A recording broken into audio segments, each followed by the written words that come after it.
Good Friday evening. I'm Kelsey Gerkins in the First Alert Weather Center. We do have very windy conditions overnight tonight. They're actually going to last until we get to Sunday for the Santa Barbara South Coast, Santa Barbara County Mountains, and the Ventura County Mountains and Valleys. In fact, winds tonight anywhere from 15 to 30 miles per hour. But as we get to 3 p.m. tomorrow, they're really going to pick up, and that's going to actually prompt a high wind warning, signifying that we could be seeing those gusts exceed 60 miles per hour. And you'll see that as we go throughout the next 24 hours here. Going into those overnight hours, there's those gusty conditions right around Point Conception as well as in the mountains above Santa Barbara and Goleta. But once we get to Saturday afternoon, you'll start to see this red pop into the forecast area for the mountains of Ventura County and Santa Barbara County.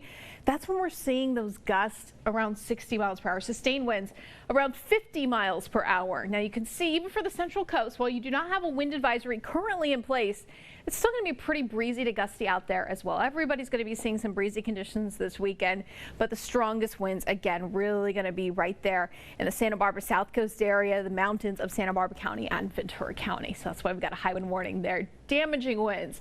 When we do have a high wind warning, we could see down trees and power lines. As far as what's ahead cloud cover wise, we are actually going to trade in the sunshine for partly cloudy skies. We do have another trough of low pressure moving on in. This one even weaker than the one that came in overnight. So this will bring in more cloud cover, a very slight chance of seeing some precipitation in San Luis Obispo County, maybe some Central Coast cities, but amounts are going to be very small, maybe a couple hundredths of an inch, a lot smaller than what we saw with that storm last night. Heading into Sunday, the winds are still out there and we will get a little bit of sunshine, but by Monday, mostly cloudy conditions return into the forecast area. As far as those temperatures, staying pretty close to average for the Central Coast. Those windy spots actually above average. You can see here as I put that futurecast into motion, tomorrow we will be seeing more cloud cover out there in those early morning hours that storm system passes on by. But take a look at this wind really picking up as we head into those afternoon hours.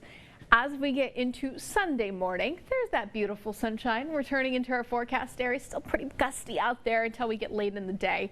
Rainfall amounts, if any, are going to be very small. Right now, I'm picking up maybe a couple hundredths of an inch there in San Luis Obispo and Cuyama. Now, as far as what you can expect going into tomorrow, we'll hit 73 degrees in Santa Barbara, 70 there for Goleta, 72 degrees in Carpinteria. Santa Maria, and your high temperature is going to bring you up to 64. Lompoc at 62, upper 60s there in Buellton, 66 for San Ynez, San Luis Obispo. You're going to warm up to 64, low 60s in Morro Bay and Avila Beach, 61 degrees there in Paso, and then taking it down south into Ventura County, upper 60s there along the coastline as well as inland. That's your forecast. Have a wonderful weekend and Friday evening.